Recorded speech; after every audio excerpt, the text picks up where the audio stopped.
I assume that's what we're working on tonight? Okay. My last note, hopefully this was updated. Our last session was like 3 weeks ago. Is that right?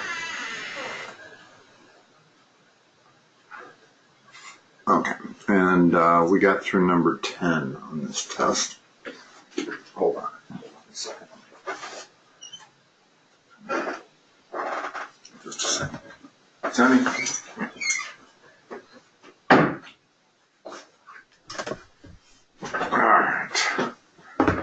So, let's have a look at number 11.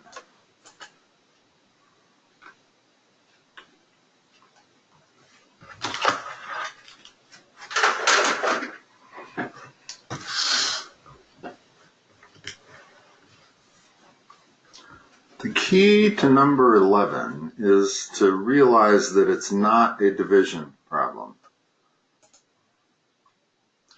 When you have imaginary numbers and you are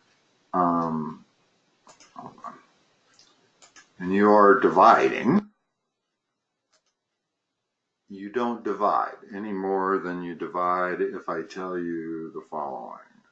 If I give you this, hold on a second. Just a second. I gotta unplug and replug in my drawing pad. I haven't used it enough lately here. Hopefully that will solve it. Yeah, there we go.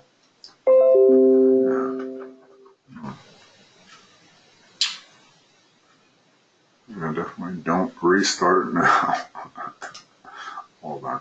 All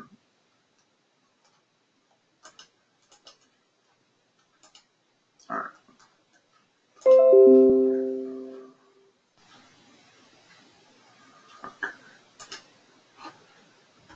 So, if I were to ask you how you do this problem, is that a division problem?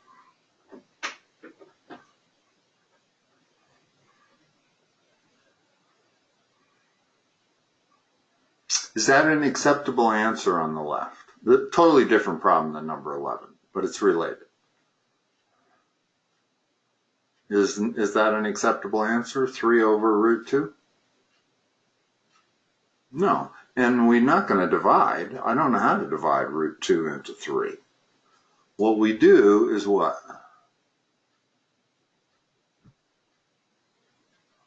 What? How do you handle that? When you have an irrational number in the denominator. It's called rationalizing. How do you rationalize that fraction?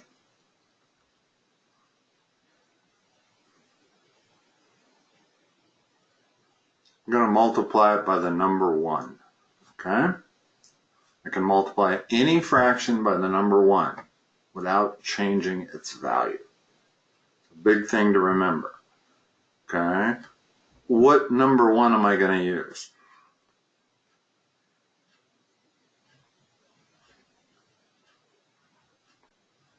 No. There's my number 1.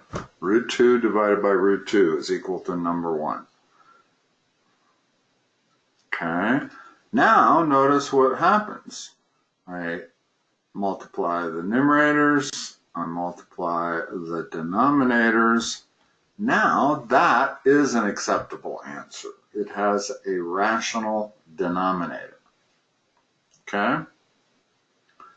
So that's how we handle irrational denominators, is we multiply it by the number of 1. It's called rationalizing the denominator.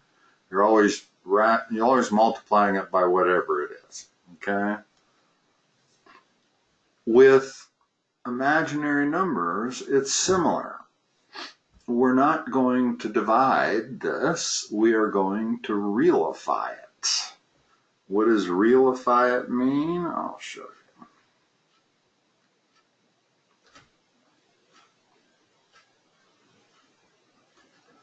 I can multiply it by the number 1.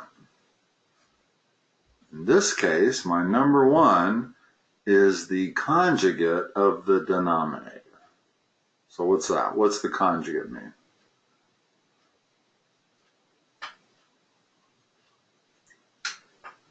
It's just the opposite sign in the middle. In other words, it's 8 minus 2i.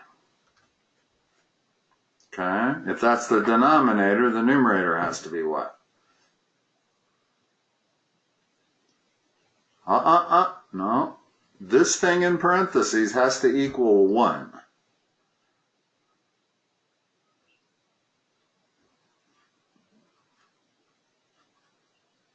Uh-huh. 8 minus 2i divided by 8 minus 2i is 1.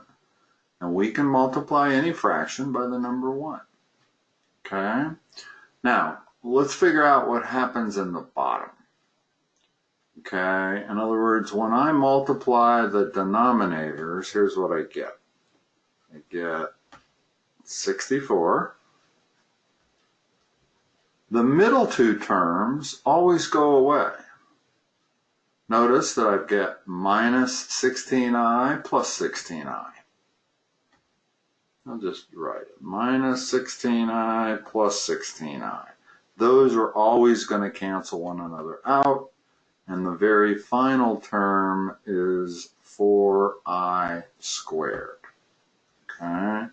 So I don't need those. I can just write it like that. 64 minus 4i squared. Now, here's the kicker. I is the square root of negative 1. Okay? What's I squared equal to?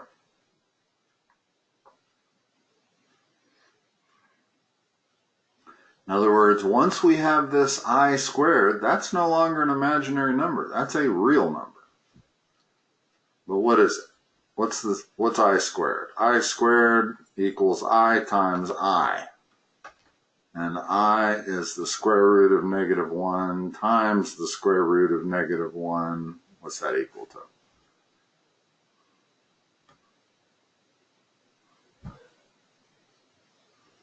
It's negative 1. Yeah, in other words, the square root of x times the square root of x is always the square root of x squared. So I'm multiplying minus 1, or, excuse me, I wrote that wrong. The square root of x times the square root of x is x, always, 100% of the time, no matter what x is. Well, in this case, x is negative 1. So the square root of negative 1 times the square root of negative 1 is equal to negative 1. Okay? Now, what that means is that we turn this I squared over here on the right into negative 1. This part right there, oops, hold on. That's going to be equal to negative 1. Okay? So we got 64 minus 4 times negative 1, that's 68. Okay? Now, that's our new denominator. That's a real number, 68. We've accomplished our task, which is to get your imaginary numbers out of the denominator. Whatever you have to do, same rules as get your irrational numbers out of the denominator. When you're dealing with irrational denominators, it's a simple matter of just rationalizing the fraction. But when you're dealing with imaginary numbers or complex numbers, same thing, you have to, what I call, realify it. And you realify it by multiplying it by its conjugate. Okay? Now, that's our denominator for the moment, but we still have to multiply this times the numerator, right? In other words, I got to multiply both, tops and bottoms. Well, if I multiply the numerator, I get 24 minus 6i minus 40i plus 10i squared. Okay, over here on the left, I'm going to turn that I squared into a negative 1, so it becomes minus 10. So I have 24 minus 10, so I have 14 as the number. I'm going to combine those i's so that I have minus 46i, and I still got my 68 in the denominator. So that's almost the final answer. Why is it not the final answer?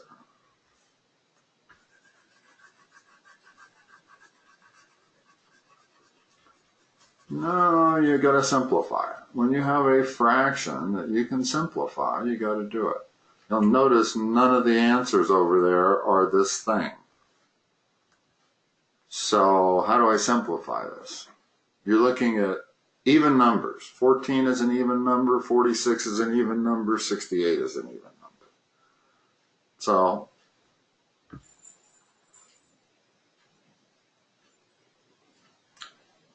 what can I divide top and bottom by?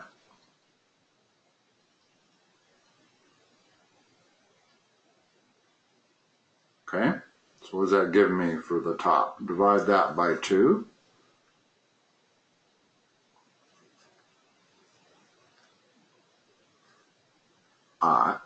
Yeah.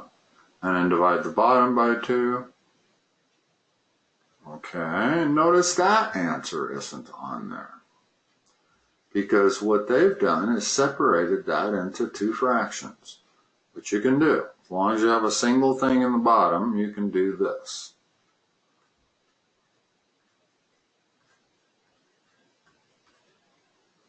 And this is actually a little bit better because that is an official format for complex numbers. And you'll notice that answer is on there. It's number C. And no, it does not matter if I put the I in the numerator or I leave it out to the right.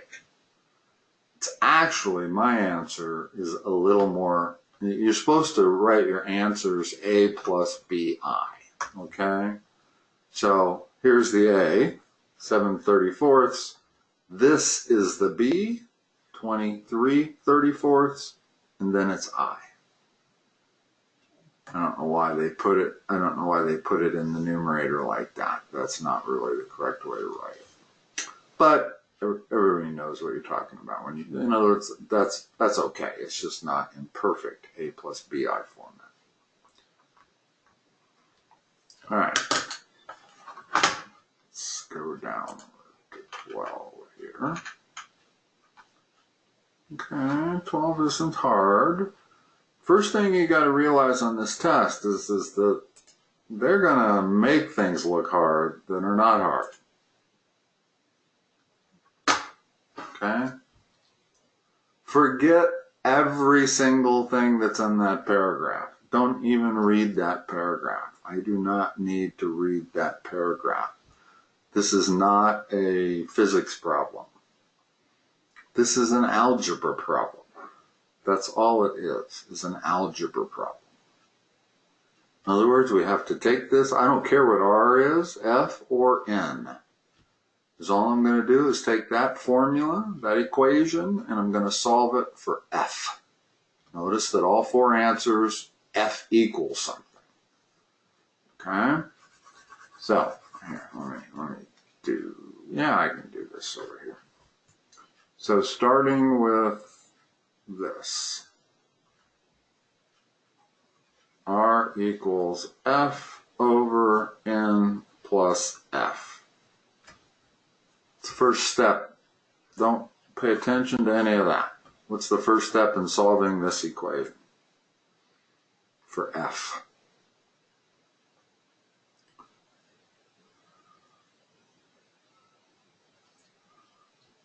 There's 2 things you always want to get rid of when you're looking at an equation. One is parentheses, and the other is denominators. When you see a denominator, get rid of it. How do we get rid of it?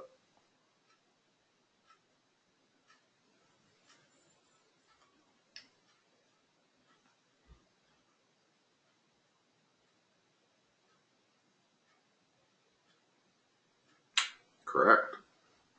So the left side becomes what?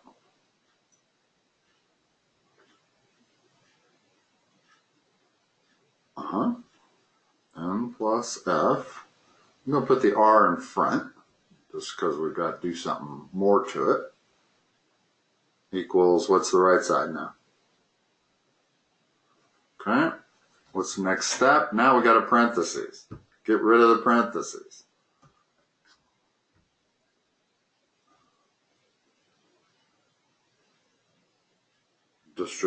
Distribute, yeah. Rn plus Rf equals F. Now what? We're solving for F.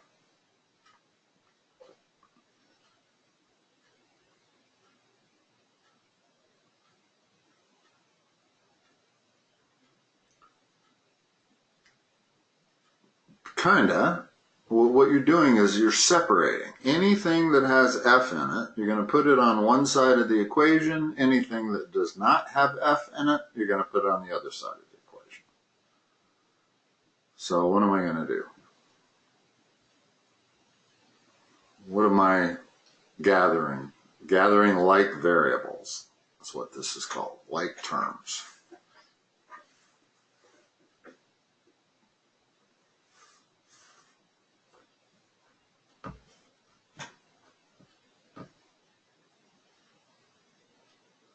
Put the F's on the left. That's the first thing you have to decide, is which side you're going to put everything on. You know what? We'll make it easier. We'll put the F's on the right. How do I get all terms that have F in it on the right?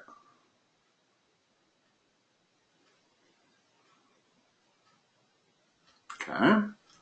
That leaves the following, still on the left. Now it's on the right. Okay? Now, we're solving for F. So what can I do at this stage? When you're solving for F, you have to end up with all your F's on one side and no F's on the other. In other words, you might ask yourself, well, how come this isn't already solved? It's F equals something. But that's the rule. I've got F's on both sides of the equation in that first line. And I don't want F's on both sides of the equation. So think factoring on the right side. Always at this point, think factoring.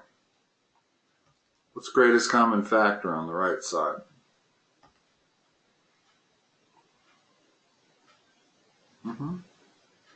Okay. Leaving what? After you got to divide both terms by F.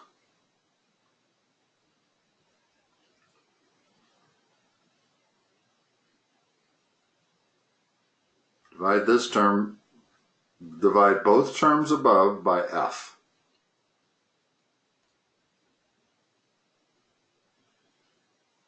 Here, I'm going to divide that by F, I'm going to divide that by F. So what's this? Okay, it's not nothing, it's 1. And what's the second one? It's R. Okay. So after I factored it out, now we'll go back and multiply it together again to make sure we didn't screw up. When you redistribute it, do you get F minus FR? Okay, cool. And what I got on the other side is what's still there. Okay. Now, I'm getting closer to solving for F. Here, let me erase some of this stuff just so you can see it. Almost there. You've got to do one more step to solve for F, which is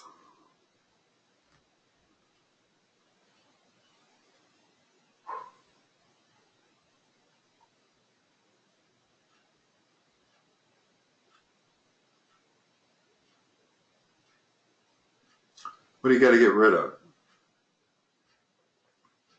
How do you get rid of it? No, what is it doing right now? Okay, so you got to divide it. So now I'm going to divide both sides by 1 minus r. And there's my answer. Now, let's see if we can find that over there. Yeah, right here. Now, this is kind of a case where having the multiple choice doesn't really help that much. You got to do the math. You got to do the algebra. But notice that we did not have to know what r was, f, or n.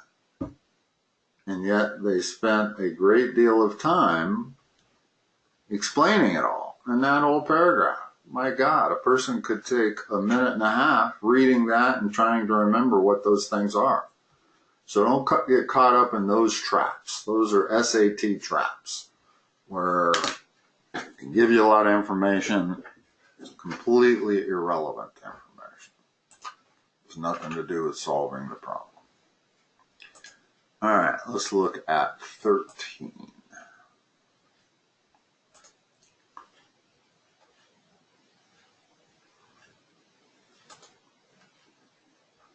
What kind of problem is 13?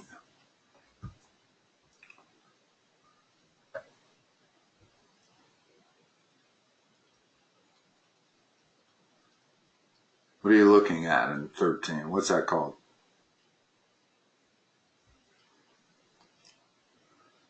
It's a quadratic. How do we solve quadratics? Okay, what's the first thing you can factor? Always start a factoring problem by looking for a greatest common factor, because you may take a difficult one and turn it into a simple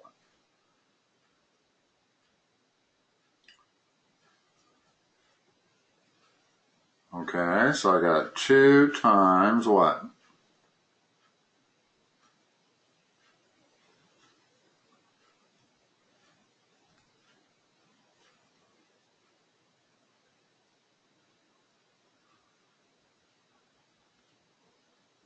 Okay, multiply those 2 back together again. Tell me if you get the original. Okay. Now what can I do?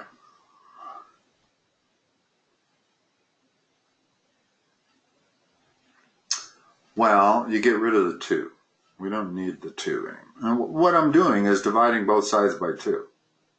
Okay? In other words, if I divide that by 2, it gets rid of it. If I divide this by 2, it stays at 0. So now I got this. M squared minus 8m plus 4 equals 0. Can I factor that?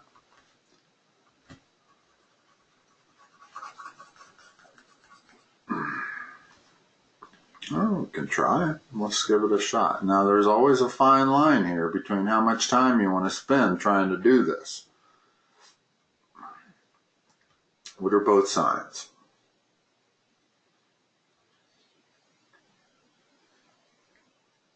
Both sides.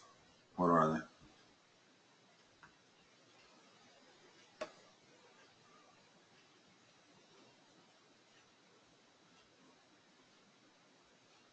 You wouldn't be able to produce a plus 4 with a plus and minus. Only way you can get a plus 4 is if both sides are the same. Is it plus plus or minus minus? Right, because the middle term is a minus. Now, factors of 4, we got 2 and 2. Well, that doesn't produce 8 in the middle. And 4 and 1 is the only other choice. That does not produce 8 in the middle. So, this is not factorable by our typical methods. Okay, too bad. That would have made it a little easier. So, if it's not factorable, what's the option of last resort?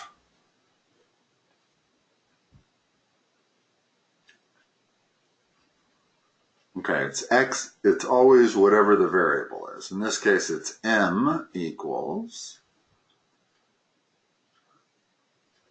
Let's remember the general formula, because if you don't have that, you got no chance on these problems. We can just skip it, but you got to remember the general formula. and it can't be like. It's got to be exact. Okay. Did they teach you a song? Ever? Okay, well, I don't know how to teach you how to memorize this. I don't really know the song. The only thing I know is that you need to know this for the SAT test. You're going to have at least one problem that requires you to know the quadratic formula. There it is. Negative b plus or minus the square root of b squared minus 4ac all over 2a. Something like that. Okay? So, tell me what a, b, and c are. b, negative 8, not 8, negative 8. What's c? Okay. Now, let's plug those into the quadratic formula. So what do we got? M equals what?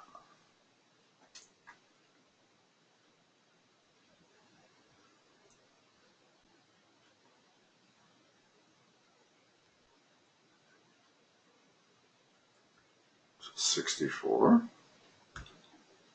It's always a positive number, incidentally. Whatever b is, positive or negative, when you square it, it's positive. So, okay, minus 4 times 1 times 4 all over 2. Okay. Now, let's simplify that, because that answer isn't on there. In fact, what they want is the sum of the two answers. Still there? Yeah. Notice that there are going to be two answers. We have a plus and a minus.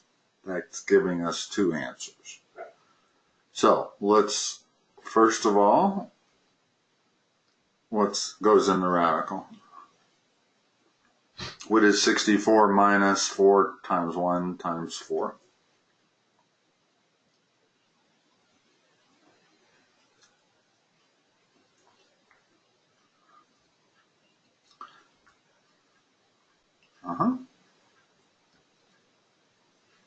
All over 2.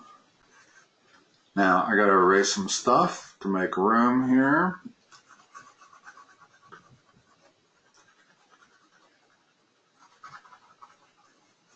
Let's talk about simplifying that. Because if we can simplify this, I can probably simplify this whole fraction. I got an even number on the left. I got an even number on the bottom. If I can pull out an even number, I'm going to be able to divide top and bottom by 2. Okay? So, what's the square root of 48 equal to? This is just one of those problems where they are testing you on about 4 different principles. One is the quadratic formula, and that's always testing you on your ability to simplify a radical. Because every time you use the quadratic formula, you have this radical, or this number inside the radical as an answer. So you always have to know how to simplify these. So what's the secret of simplifying it? How do you do root 48?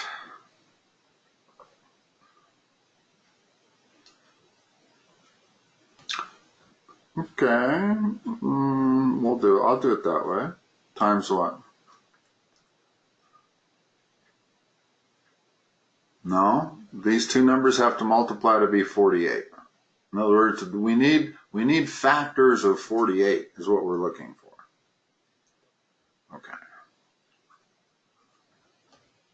Well, that becomes 2 root 12, but root 12 is not simplified.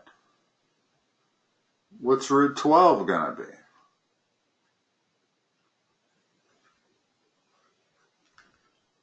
Factor 12. No, you need one of these factors to be a perfect square number. That's always the secret. It's not just factoring 48. It's finding one of your perfect square numbers as one of those factors. Okay. Now, notice I can take another 2 out from that square root of 4. 2 times 2 is 4, so this is 4 root 3. That's what it simplifies to. Okay? I'm going to go over here on the right, and I'm going to substitute 4 root 3 instead of root 48. That is 4 root 3. Now, what can I do?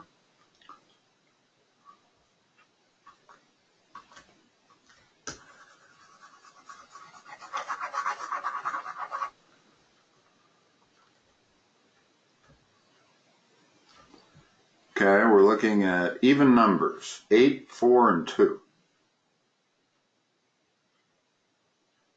So what can I do? Anytime you have a fraction, you can divide the top and the bottom by the same number if you want.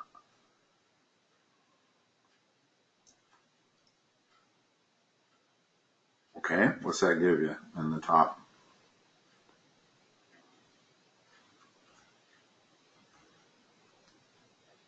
Root 3. Okay, those are my 2 answers right there. Okay, now let's look at those 2 answers. 4 plus 2 root 3 and 4 minus 2 root 3. They want to know what are the sum of these 2 numbers. The sum of all the values of m. Well, now the problem is really easy. Add those 2 numbers together. That's it. That's the answer. Just 8. All of this stuff goes away. They cancel one another out. Okay? So that was, like I said, that's one of these problems where they're testing, and this is why it's perfect training, are these tests they put out. These tests are probably a little bit harder than the actual test you take. When you get to the middle section of these tests, every problem is testing you on like 4 different math principles.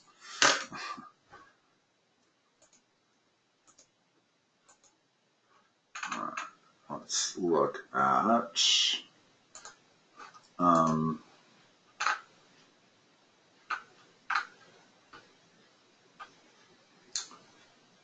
14.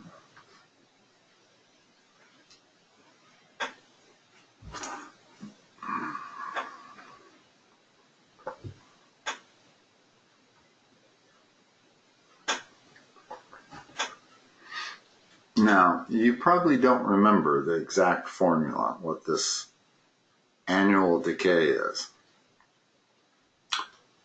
So guess. Give me a good educated guess.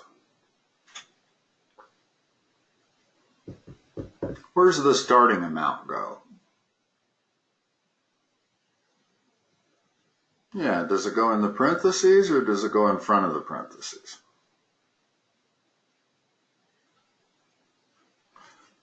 Which brings us down to only the first 2 solutions.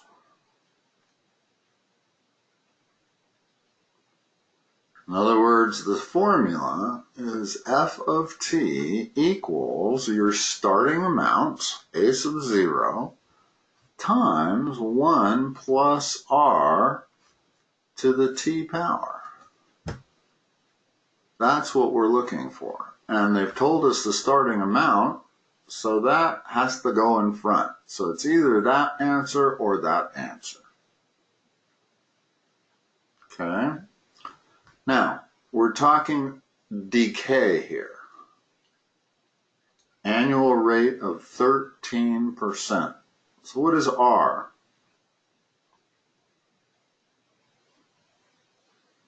Okay, what is it?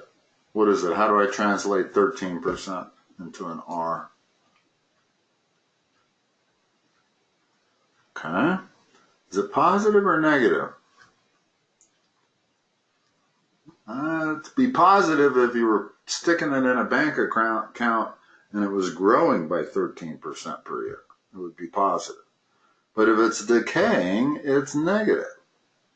So it's minus 0.13. Now tell me what the answer is. All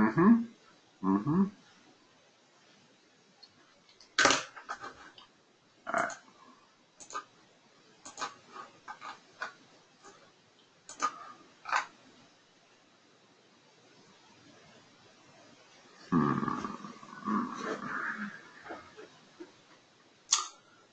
I don't want to spend too much of our time on the most difficult problems. I just don't think that's to your benefit. All right, this is the most difficult one in this section. It's the highest number one in this section. And incidentally, when you go to the next section, which is going to be grid in, you familiar with these? They always start over in degree of difficulty. So the very first question on the next section will be an easy question. Know that. And know that your last question is going to be a hard question.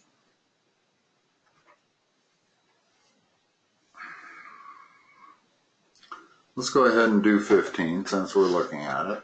And I don't know, you probably need to know how to do this. It's long division. This one truly is a division problem. Okay? So, let's figure out how to do it as a division problem. In other words, there's no rationalizing the denominator or realifying the denominator. We're just going to do a straight long division. X plus 3 divided into 5x minus 2. This is actually pretty easy. You just have to memorize the method. Okay? The first thing you do is divide the x into the 5x. That's it. Forget about the 3 and the minus 2 for a moment. In other words, divide that into that. What do you get? No.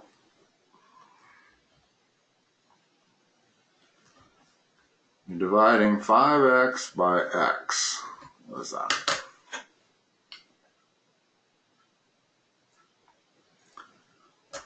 Okay. Now the next step is to take the 5 and multiply both terms by it. In other words, multiply 5 by x, write it there. Multiply 5 times 3, write it there. Okay?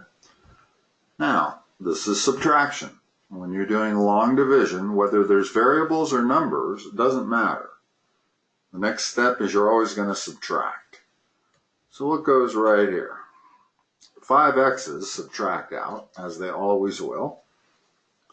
What's the rest of it?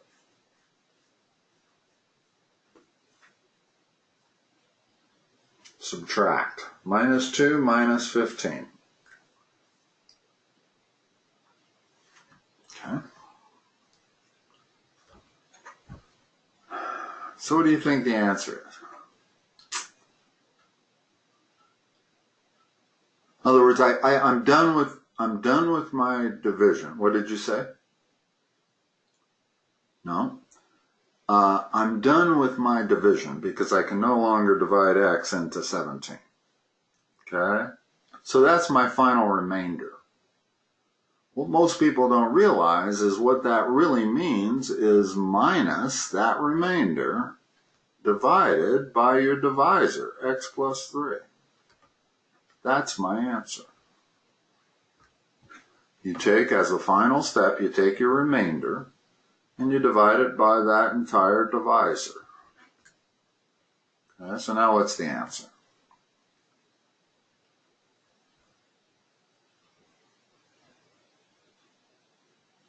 Yeah. So this was not a hard problem. It's just knowing how to do it. I mean, it's not hard math at all, but it is testing you on your ability to do long division. But more importantly, it's testing you on what do you do with that remainder. That remainder is always a fraction with its denominator being the divisor. All right.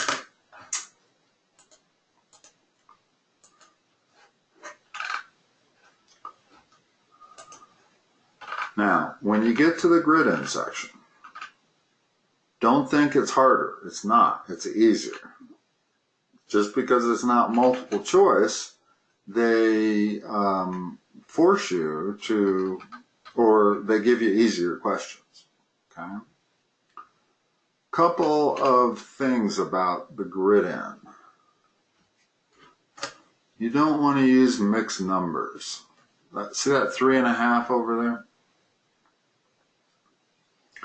You can't put that in as 3.5. If you put it in as 3.5, the computer reads 31 halves. So you have to put it in as either 7 halves or 3.5. Also, never start your decimal place any place but the front. In other words, an answer would not be blank 0.66. That is not an acceptable answer. You know what I'm saying? Yeah, over here, all right. I would not be able to have an answer like this. Either of these two are acceptable. Either of these three are acceptable. What is not acceptable is where you put the point right there and you just put 6. In other words, if you have a fraction, always put your decimal point as far to the left as you can. Unless, of course, it's 3.5, and then you have to put it wherever you can. But always start on the far left.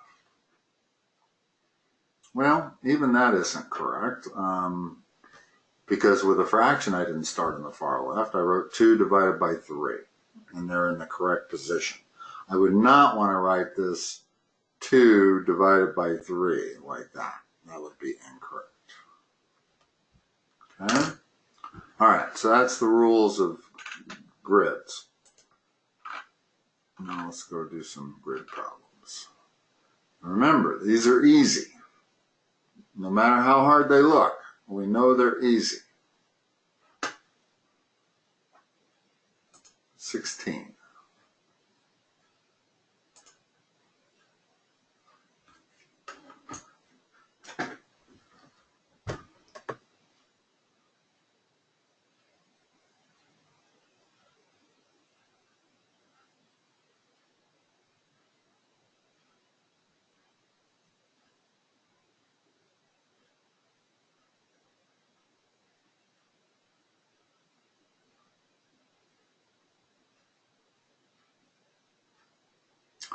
On a problem like this, try some numbers out. In other words, you don't have to solve this algebraically. In fact, it's extremely difficult to even write algebraically. You just have to come up with an answer. Okay? So the only thing you really need to do is play around with some combinations. Well, we know that there is at least one $250 bonus and at least one $750 bonus. So let's put those down. There's a 1 $250 and there's one $750. How much does that add to? Okay, and he's paid a total of $3,000 in bonuses, so we got to figure out a way to break up the other $2,000. Give me one possible way to break up the other $2,000.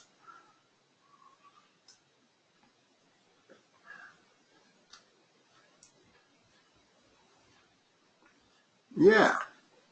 So I'm going to have 2 more 250s, right? So I got 3. And I'm going to have 2 more 750s. So I got 3. Does that give me 3,000? You bet. If 1 and 1 gives me 1,000, then 3 and 3 give me 3,000. So what's my answer? The question is, what is one possible number of $250 bonuses awarded?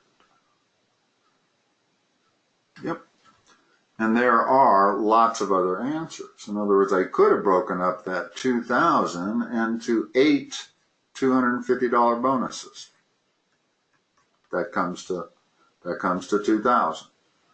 Okay, so another possible answer was 9 in addition to 3, because if I have 8 and 1, then that would be 9. So this is a problem that has lots of answers, and the way to get them is to just start plugging in numbers and seeing if you can get it the most efficient way. In other words, get it done in the least time possible. That's what I mean by the most efficient way. All right, let me scroll down to 17.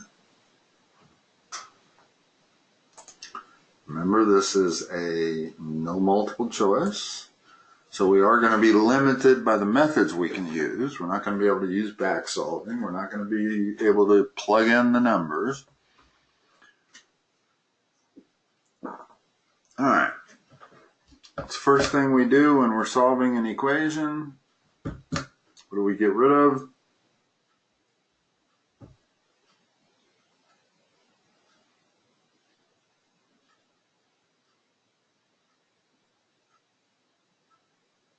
What do you get rid of when you're solving this equation? What's our first step?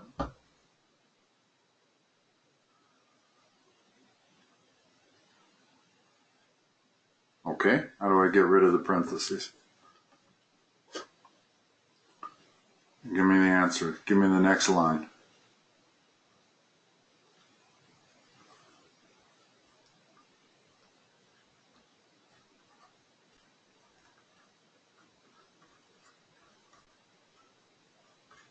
Okay, that's still, I'm going to write over here, that's equal to ax squared. Don't have to do anything with the right side. This is strictly to illustrate something to you. What do I do next on the left?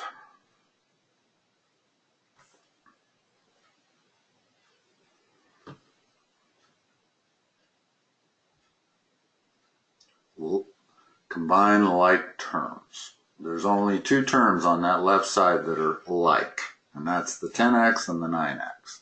So we're going to combine those.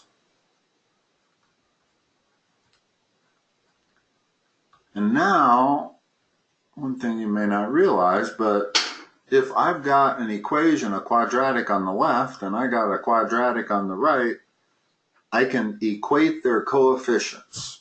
In other words, what does A have to be?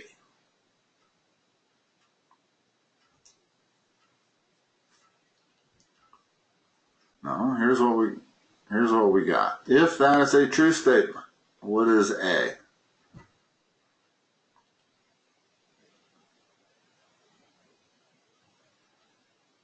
Equate coefficients. In other words, whatever the coefficient of the x squared term, okay, what is B?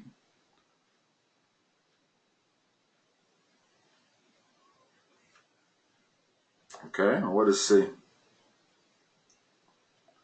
Yeah, it has to be. So their answer is, what is B? B is 19. See, this was really a simple problem, as it should have been. It was only the second problem in this section. So you know that it's going to be doable, or it should be doable by you. One of the most important things in this test is to figure out which problems to work on.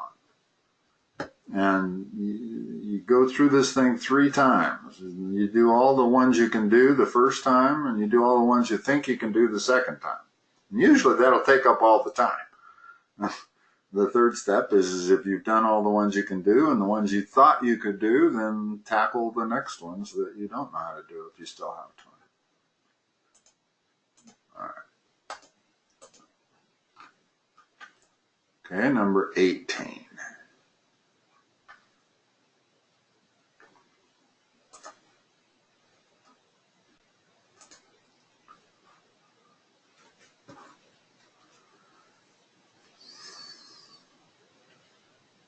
What's this mean?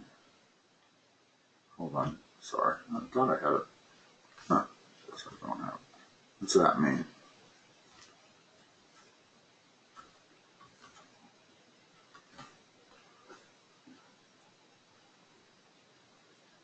What's that mean?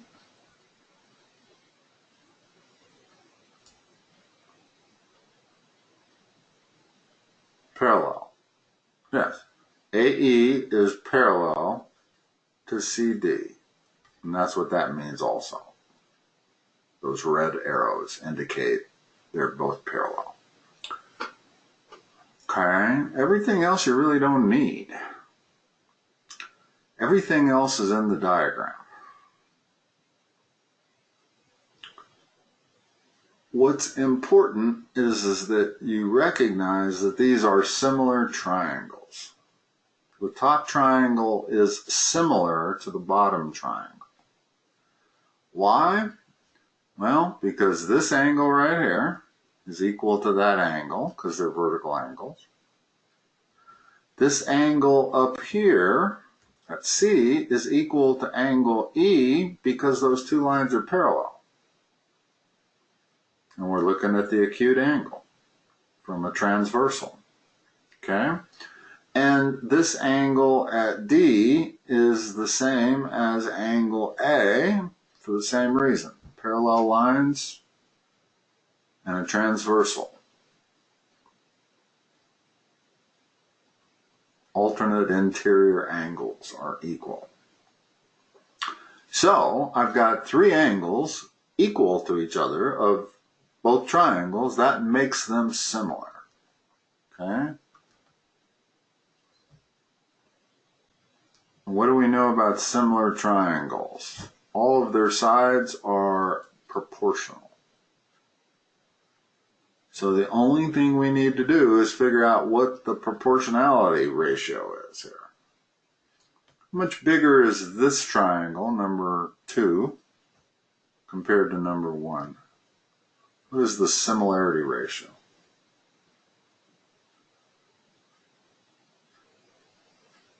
What is it?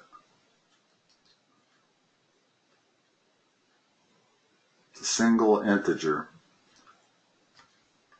Big versus little is what ratio? Yeah, 2 to 1. Correct. Because this side here is the similar side, not to CB, but to this side here. So the ratio is 10 divided by 5. Now that we know the ratio, what is CB?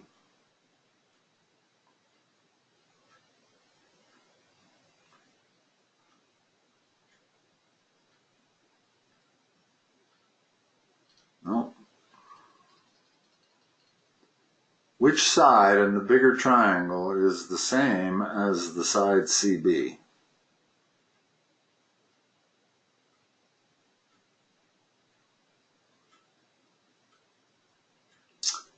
First of all, here, let's talk about something. You don't take that upper triangle and reflect it over that red line. That's not what you do. You take the upper triangle, you reflect it over the red line, and you turn it 180 degrees. So that this is the similar side to this. It's not the similar side to AB. It's the similar side to BE. Okay, if we have a 2 to 1 ratio, well, then what's CB? Compare it to 8, not 10 or 5. You've established that the ratio is a 2 to 1 relationship. So this is 8, what's this got to be? Okay. Notice that's not what they ask. What is the length of CE? What's the length of CE? Okay, so you got to be a little careful. Again, multiple steps. Easy to give the answers for just by not paying enough attention to detail. Always make sure exactly what they're asking for. It's just sometimes you have to figure out what's something in between. All right, that's probably a good place to stop. Number 18. Yeah. And no, we're still in the grid section, but okay, number 18. I'll make a note here. I'm going to do that real quick.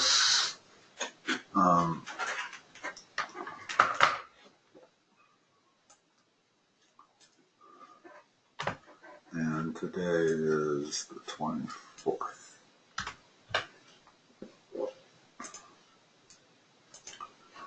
Okay. Brandon, have a good,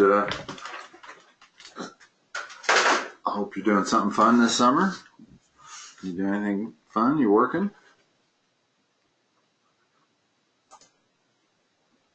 Yeah.